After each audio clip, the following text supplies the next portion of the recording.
Hey, I'm Claire Taylor. I'm the Director of Programming at SeriesFest, and welcome to the Q&A with the cast and creative team behind How to Do Shit with Guido Gagootz. That's my best Italian Jersey impression. I'm sure we're going to hear more. They're not from me.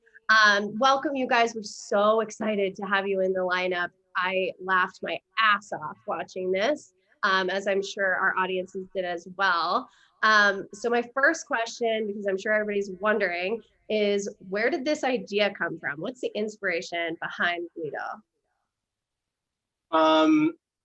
So we all collaborated before on this series called Little Italy, Los Angeles that we did a couple of years ago. And Aaron produced it with me. Sandra was the star. Justine was one of the stars. Aaron was in it as well. And it was like a longer form series, 10-minute episodes. And it was shot by someone who was at SeriesFest last year, won Best Director, I believe, Julian Lesueur. Do you know Julian? Yes. Awesome. Yeah, so Julian's one of our collaborators. We've worked up with him many times. Me and him were both finalists on Project Greenlight a few years ago. Got it. And so he was the DP for Little Italy, and that was a really fun experience we were all part of. And then when that was done, we were trying to think of what our next thing would be. And, you know, with 10-minute episodes, it's always tough to get people to commit to watching 10 minutes. And so I was thinking, let's try to do something that's a little bit shorter, maybe 1 minute, something that we could put like every episode on Instagram and it's just done. And so I turned to Sandro, who played Frank the barber in Little Italy. And I said, well, how can we take this Frank character, who's this like bumbling Italian barber, and how can we change this guy and make it a little bit more, something that you understand like immediately. As soon as you like start watching this guy, you get it. Because Frank was a little more subtle in terms of the comedy and just his whole personality. So maybe we got to lean a little bit into this the Italian like Jersey stereotype a bit. And then as you continue to watch, you see there's more depth to this guy. So I asked Sanj if he could, just start teaching me how to do stuff. And then Sanj started sending me videos of him just like cleaning out his closet and stuff like that. It's like how to do this, how to do that. And then I had a bunch of these like half-written scenes that were basically arguments between Italian people, and I'm like, maybe we can take these scenes and we can kind of retrofit them into like a how-to show, and maybe we can kind of like game the YouTube audience by like people who are searching how to tie a tie. Maybe that's how we can like get them to watch this, and then it'll have nothing to do with how to tie a tie, right? And so we started by doing a couple of them. The first one we did was how to, which one was it, Sanj? First one? Buy property. How to sell property, how to buy property. And then we did how to be a gentleman on a date. And then we did one with Justine, how to lose weight.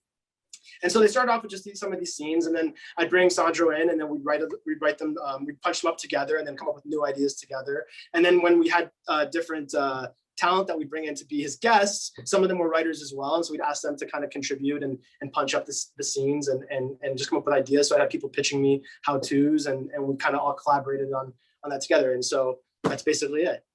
Well, that's amazing. It sounds like there was a lot of character development, especially what I love about Guido is he has got a heart. Like he's kind of like this stereotypical guy who's got this twist of like this beautiful liberal heart, really. One of my favorite episodes is when you're talking to your nephew who you assume is gay, and he's so disappointed. And he's let down the family that the audience has seen it. I don't need to redo it. But can you talk about the character development, and both for you, Sandra and Justine? Yeah, I like the fact that he's definitely stereotypical, like you're saying, but then he'll throw a little twist. Like he was genuinely prideful that he had a gay nephew, and he felt like he was stepping up to him, like stepping up for him. And then now he let him down somehow. And so, yeah, I love that. It's just, it's fun because like he's definitely, quote unquote woke, but not woke enough that he's not Zen. He's not like, he's woke and he's aware, but he's not like Zen where he's like, let it roll off his back. Like he'll still get pissed. But he'll get pissed at the stuff they don't think he's getting pissed at. Like he'll get pissed because you think he might be a little biased or a little, maybe, not woke with like social issues, but then he is, and then he gets pissed at the other person for not being. But either way, it ends in an argument. So it ends in an argument and like a differential of opinion, a differentiating opinion, but it's not what you think it is. And it's always fun to kind of play that thing I used to be like a huge racist before I started doing Guido. I love everybody. Definitely worked from the inside out. So You learned something. I did. I learned how to do something. How to not be a racist.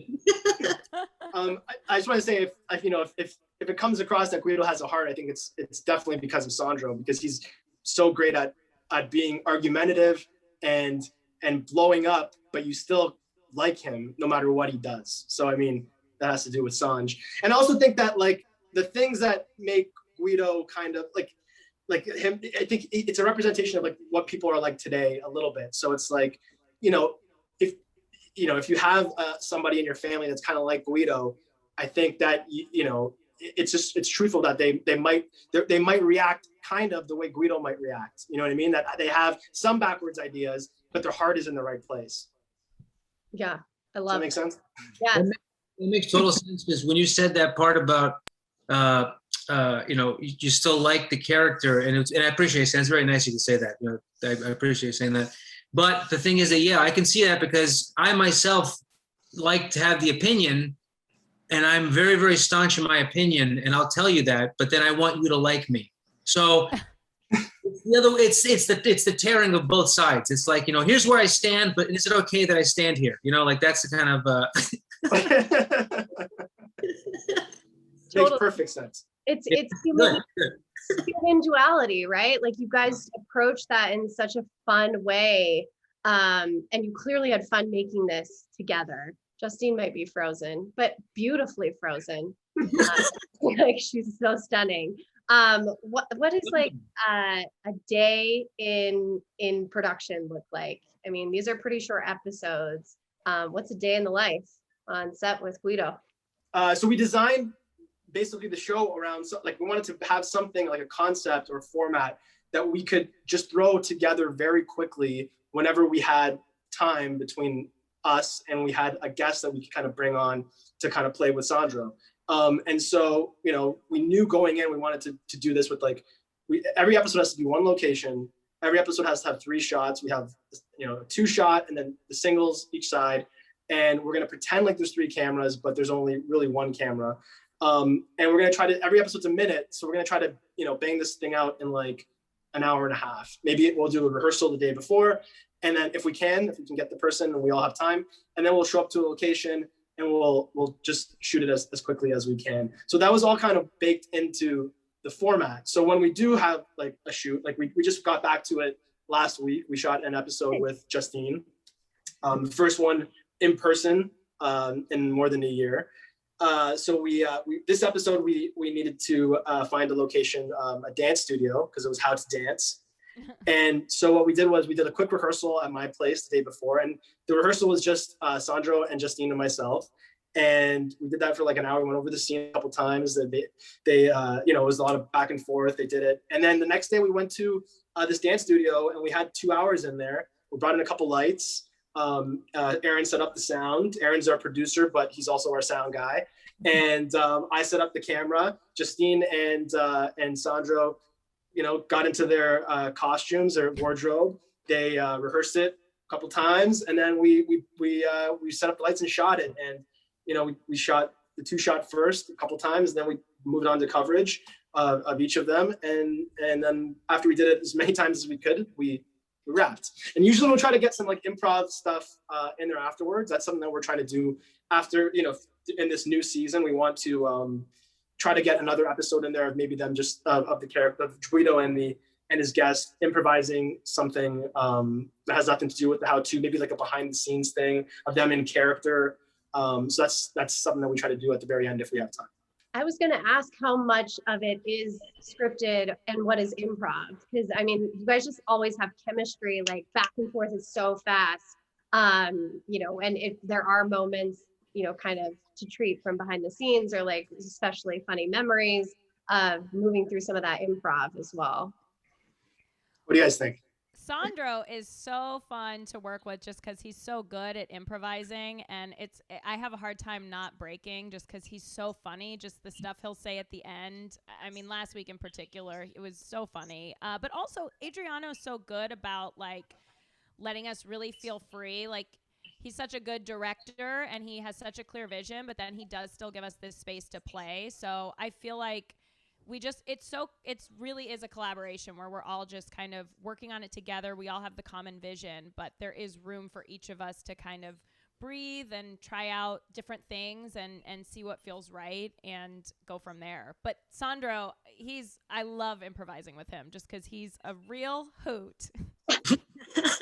But it's a good give and take, especially with like Justine. When you go back and forth like that, it's easy to play off of. It's like both of us being springboards. Yeah. It doesn't take. It's like the chemistry's there when you kind of back and forth. Totally. As far as like this, is like the scripted stuff. Like there's so many things that, like the way Adriano writes is like everything's very, very fluid and like natural. So going back and like watching them, I don't remember if anything is improvised or it's scripted, just because it comes off so loose. Right. So and not to say that I mean we're very, very professional and strict. There's I wear flip flops no matter what. We're all in costume, but yeah, but it's very, very loose to the point where like everything is kind of written in a sense. But then Adriano was like, just do one and see what happens. Because then we can kind of very good, you can incorporate it, and not really tied to either one.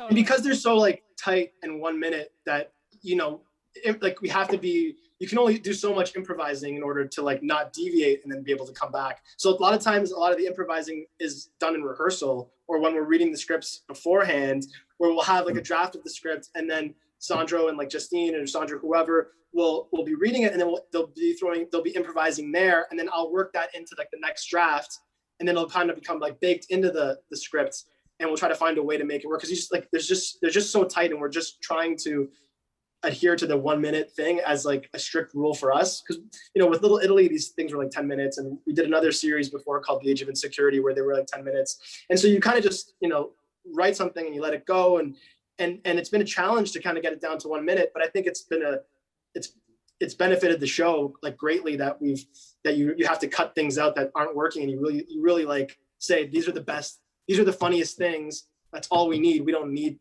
the rest of this stuff. We have to adhere to this rule. So, yeah. Well, I love it. And we're nearing the end, and I could go and talk about this. And one thing I wanted to tell you really quick before I get to my last question, is what I love about these 1 minute episodes is all of a sudden I've watched 20, you guys do such a great job hooking us in and not letting us go. And so I guess my last question is, what is next? So you guys are shooting new episodes. Is there a plan to release more, on a social platform, or like where can people support the project moving forward? Bitcoin. We're going to release a few more on Bitcoin. I think that's the next. On Venmo. An episode about Guido using Bitcoin would be good. I think Guido's a Zell guy, I'll be honest. I think he's the only one. Yeah, Adrian, I'll let you feel that. So I think we've got like two strategies that we're tackling at the same time. So we want to keep doing these 1 minutes. So we've just started, as I mentioned, with Justine last week, and we've got a couple more lined up. And so we want to do another basically season of 1 minute how-tos. But at the same time, we're developing this bigger kind of world of like this kind of behind the scenes of Guido, whether it's going to be a longer form series or like an indie movie that kind of looks at Guido as this influencer, this guy who's made this how-to show with the help of his neighbors, the help of his friends, and he's suddenly has all this success, or a little bit of success, and we're kind of behind the scenes in like a mockumentary kind of like This Is Spinal Tap kind of thing, where he's basically being filmed for a behind the scenes featurette for this eventual release of the DVD version of his show. And so that's the idea of like this, that will give us the opportunity to kind of explore his relationships with people like Lena Disperza and the rest of his gang a little bit more in depth. Well, I cannot wait to watch, and thank you guys for joining SeriesFest this year. We're so thrilled to have you in the family, and I'm going to just insert myself into your family, so get ready for that. And Aaron, I feel There's like always room at the table at Guido's family. So Yes. great, good. Well, and Aaron, I feel like I didn't get to talk to you much, but your dog is really Yeah, cute. well, and that he's stealing the show, so Aaron, say something. something. Ah. Well, I will see you guys at the festival, and thank you again for your time today. We'll see you in Betsy's basement. Thank you Yeah, so much. see you at Betsy's Betsy's. Bye. Thanks, Claire.